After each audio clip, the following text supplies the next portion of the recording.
Welcome to my channel GIC. Subscribe for daily IELTS listening test. Now look at Part 1. Part 1.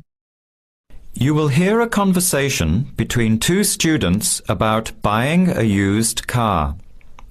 First, you have some time to look at questions 1 to 6.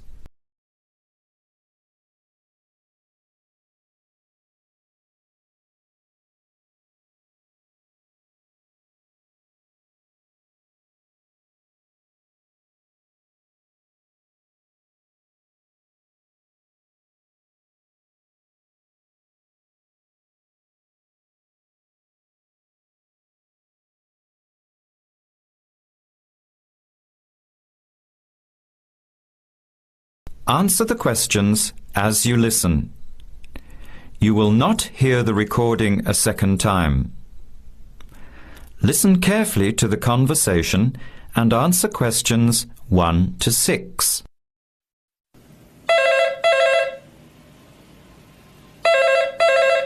Hello, Hello, can I speak to Eleanor, please? this is Eleanor speaking. Hi, my name is Jan. I'm calling about the car that was advertised on the notice board in the Student Union building. Is it still for sale? Yes, it is.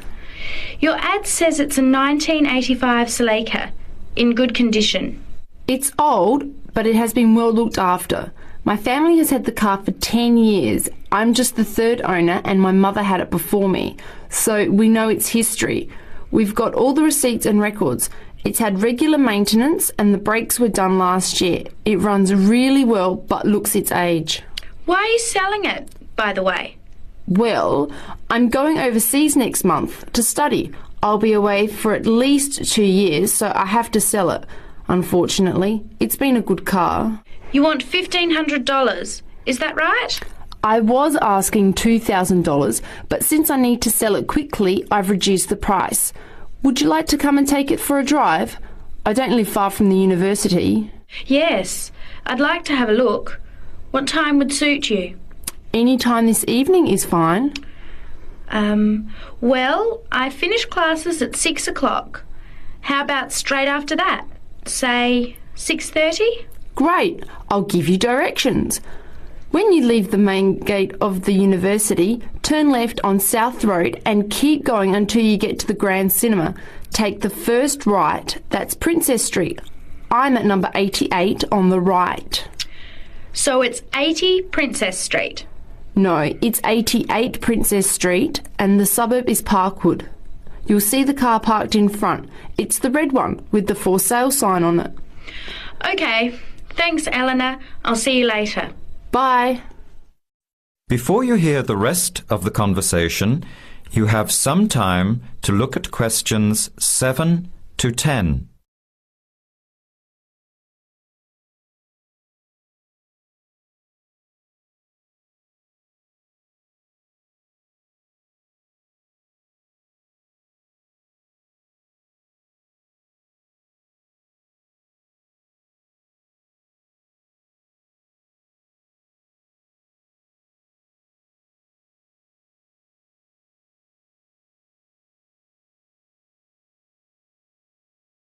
Now listen carefully and answer questions 7 to 10. Later that day, at the university, Jan meets up with her friend Sam and tells him about the car. Hi Sam, Hey Jan, what's happening? I'm glad I ran into you. I've decided I have to get a car. You're gonna buy a car?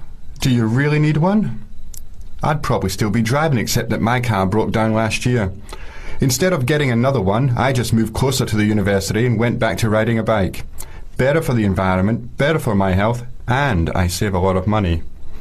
Did it really cost that much? Well, when you think of registration, insurance, rising petrol costs, parking plus maintenance and repairs, it adds up. I know it's going to be expensive, but I really need my own transportation. It takes half an hour by bus each way to university as it is.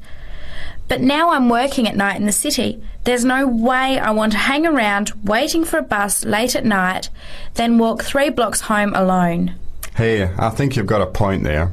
So what kind of car are you looking at? It's an 85 Celica, same kind as I used to have. The owner's asking $1,500. That's pretty old. How many kilometres has it done? You know, I forgot to ask. I'll have to check tonight when I go see it.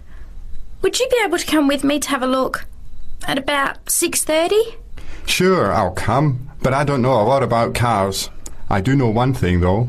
I wouldn't buy an old car without having a mechanic look at it first. That's a good idea. But won't it cost a lot? Not really. You can get a check done through the Automobile Association for $80, and it comes with a report on the condition of the car. It can save you a lot of money in the long run. I'll keep that in mind. So we have to get to Parkwood at 6:30. Do you want to take the bus? It goes straight down South Road every 15 minutes. Or maybe we could walk. I don't think it's that far. Actually, I could borrow my roommate's motorbike for an hour or so. He's working all evening in the library. Do you think he'd mind? No way. He owes me a favour or two. Okay, great. See you at 6, outside the student centre. That is the end of part 1. You now have half a minute to check your answers. Now turns to part 2. Part 2. You will hear a discussion between two psychology students and their tutor. First, look at questions 11 to 14.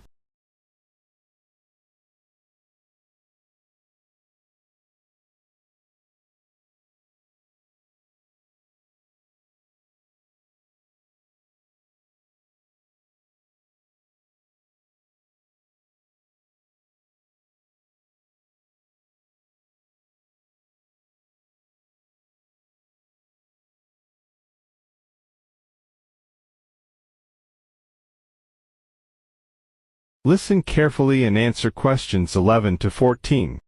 So, how did you find the lecture yesterday? Reasonably interesting, but he sort of rushed through Maslow's work, which, considering it's been covered before, is fine for everyone else except me, who missed the last lesson. Why don't you fill him in then, Tina? Me? Oh, okay. Well, basically, it's simple enough. We all have certain needs, and what Maslow did was group them into categories. Depending on how successful your life has been or what stage of life you are at, your needs change and you shift from one of Maslow's categories into another. First, there's your basic needs. Physiological needs, the professor said. Is that right? Very good. These needs are pretty obvious. They're our most basic ones. Things every human needs to survive and function, like air, water, food, clothing and shelter. It's not rocket science, this bit. Maslow just points out that until we have satisfied those basic needs, our desires don't evolve into anything more complex and we don't seek any greater form of fulfillment. Isn't that a bit irrelevant today? Not really. Millions of people in the developing world are still fighting to fulfill these needs, fighting for their very lives every day. Good point. So anyway, Maslow represented what he called his hierarchy of needs on a pyramid, or in 2D, a triangle. With physiological being at the base, presumably. Yes, it's obvious, isn't it?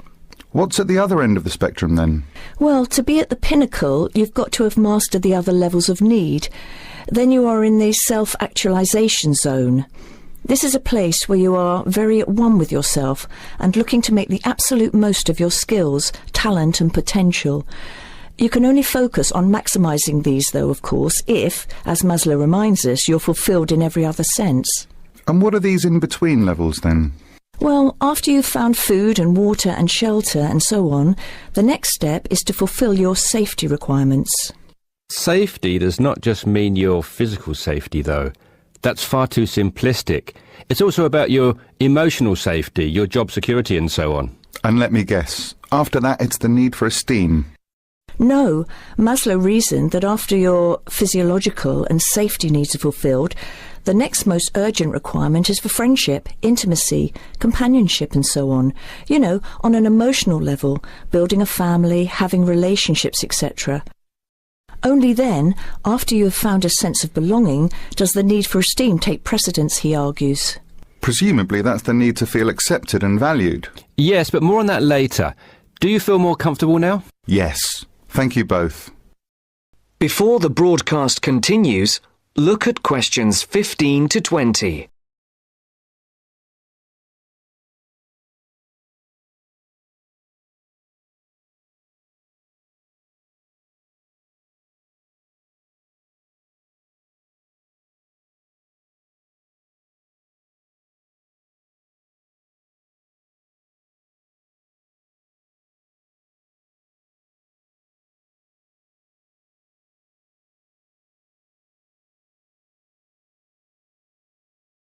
You will now listen to the second part of the talk.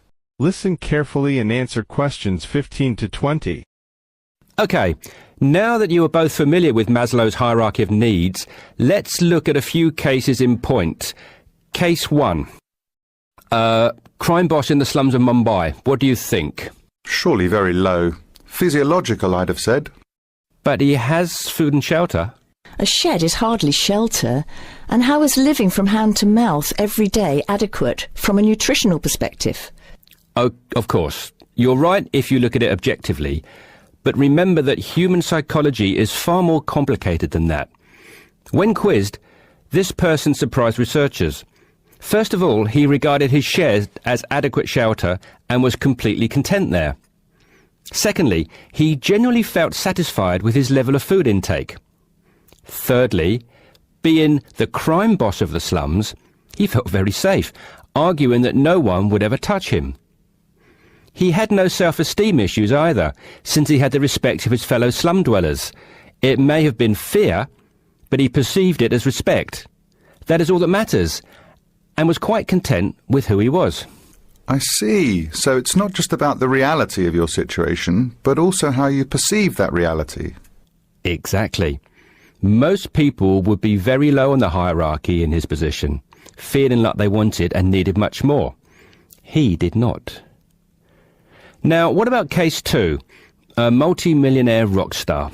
Well, you'd naturally assume he's fulfilled his physiological and safety needs, but when you read on through his profile, look here, he's plagued by paranoia and thinks someone is trying to kill him.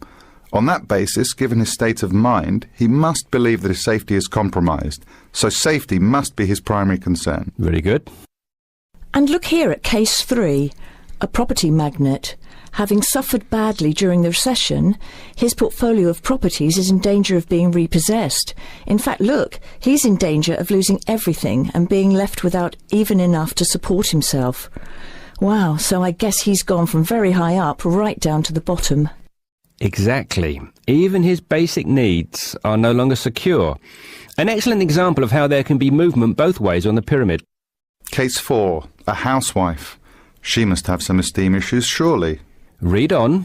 She is quite content and well respected and loved by her friends and family. What's more, being a housewife is all she ever wanted to do, and she has excelled at the task. Therefore, forget esteem. This lady has maximised her potential in her eyes. She's right at the top. And case 5? A very sad case. It is what it is. There are always innocent victims of war, and he was left with nothing, not even a home over his head. Every day is a struggle to survive. How sad. And last but not least, case 6. Another rock star, though a different story. He says the only thing he craves is friendship. He has everything, but is awfully lonely. I think it's obvious where he is on Maslow's hierarchy. Indeed. That is the end of part 2. You now have half a minute to check your answers. Now turns to part 3. Part 3. You'll hear a woman calling Laverton Arts Centre for some information. First, you have some time to look at questions 21 to 26.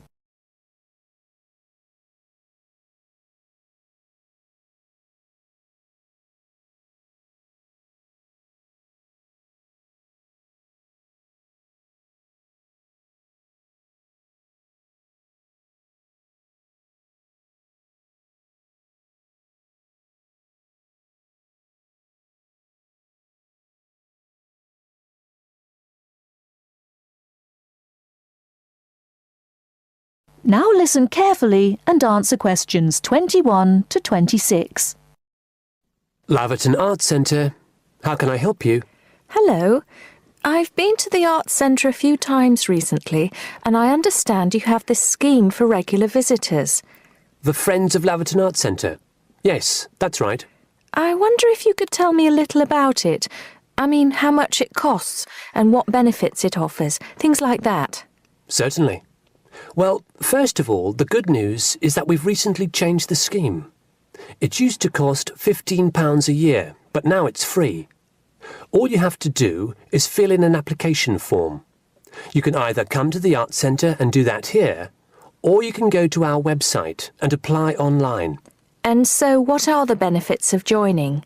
There are actually quite a few.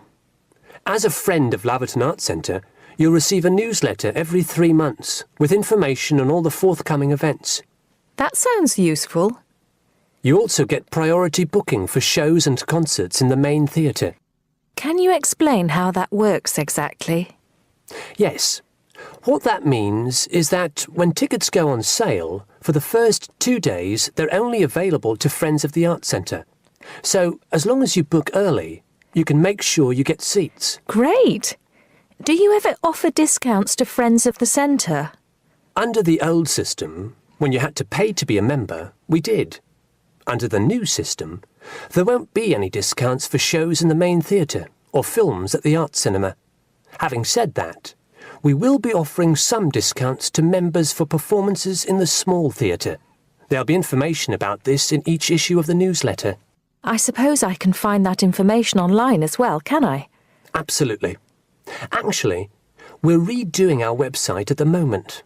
Right now, there actually isn't a special section for Friends of the Arts Centre on the website. Once the site's been redesigned, there will be. You'll be able to put in your username and password and enter a special section just for you. It sounds excellent. Are there any requirements, though? I mean, as a member, do I have to do anything? Yes, sorry, I forgot to mention that. There are no formal requirements at all, though obviously we have this scheme to encourage people to attend events here regularly. So, we ask that you attend at least 4 events a year, whatever they are, if you possibly can. Nobody's going to count, though, and it's totally up to you. That sounds fair enough. Before you hear the rest of the talk, you have some time to look at questions 27 to 30.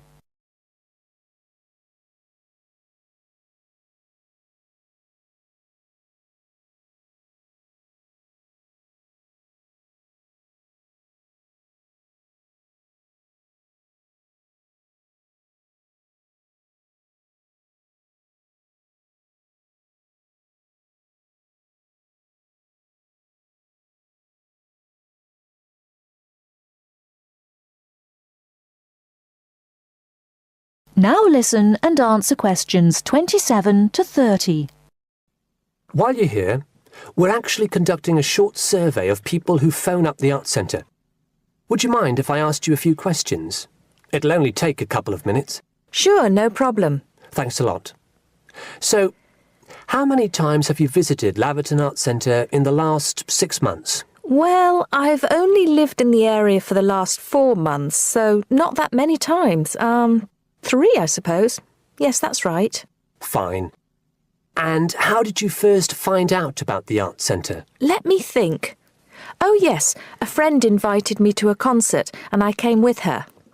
Have you ever seen a film at the Arts Cinema here? No, I haven't, to be honest.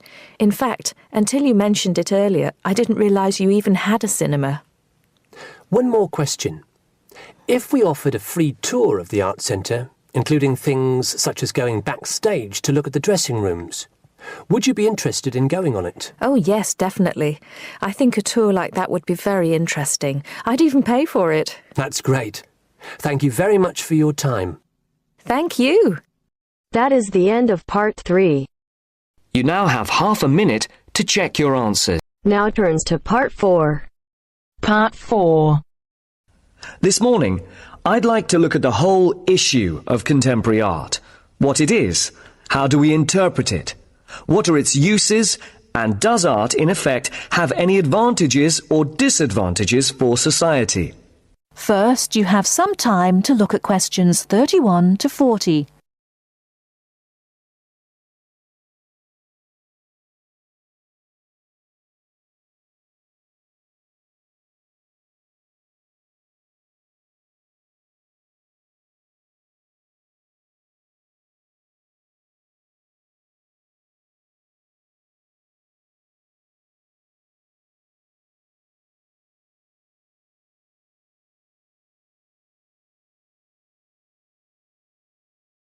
Now listen carefully and answer questions 31 to 40. Welcome to this series of lectures on interpreting contemporary art. This morning, I'd like to look at the whole issue of contemporary art.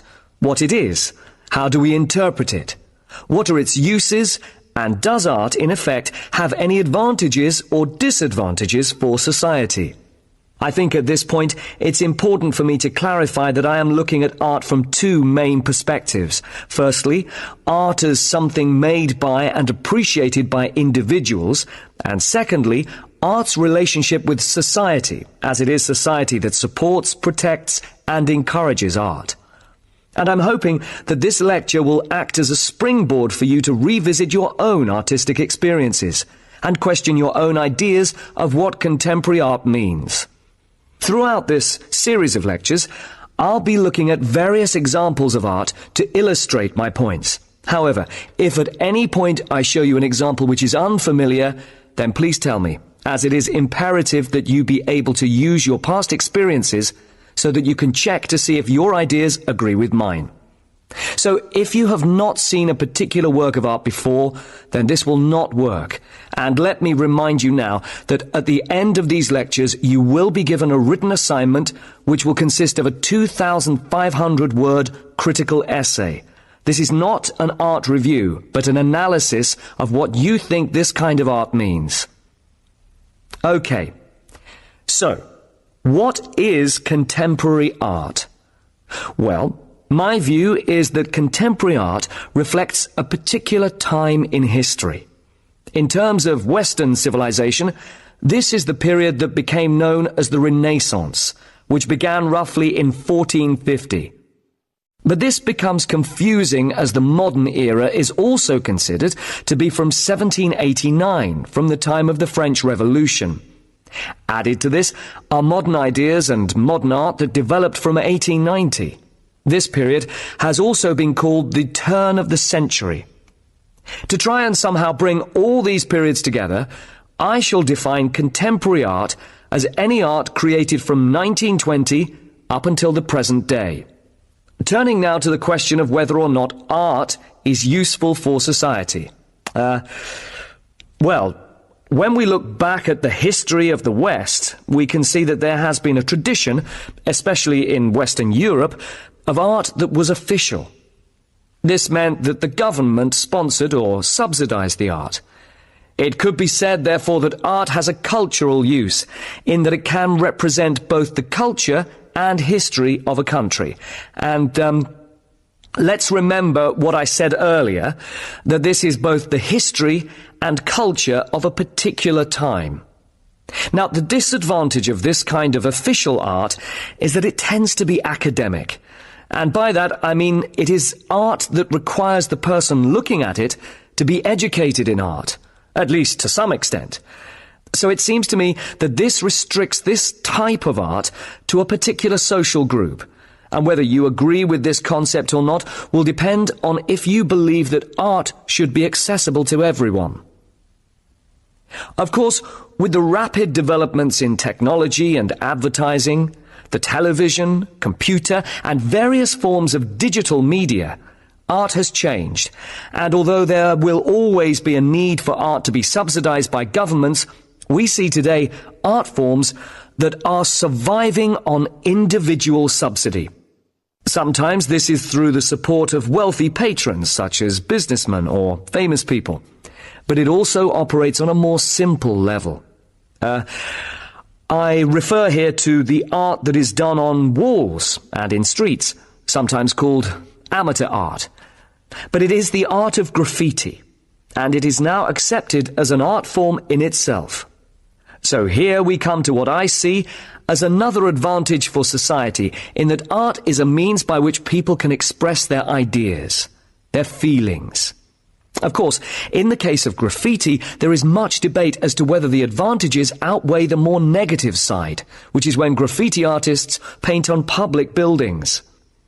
This creates unnecessary expense and also damages these buildings, which are meant for public use. We will be looking at some examples of this later on. Now, many critics of contemporary art have pointed to art that is often violent and even obscene. But I would like to suggest that such art is not meant to only shock us. It also has the element of exposure, so it can teach us about the violence in society. This then brings us to another advantage of art. It can raise awareness, help us see things in a different light.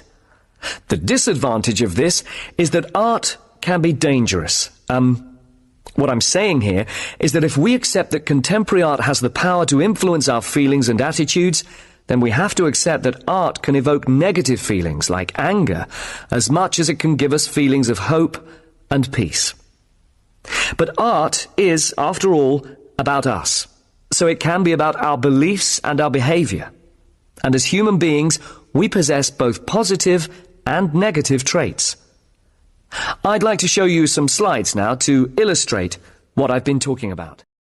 That is the end of part 4. You now have half a minute to check your answers.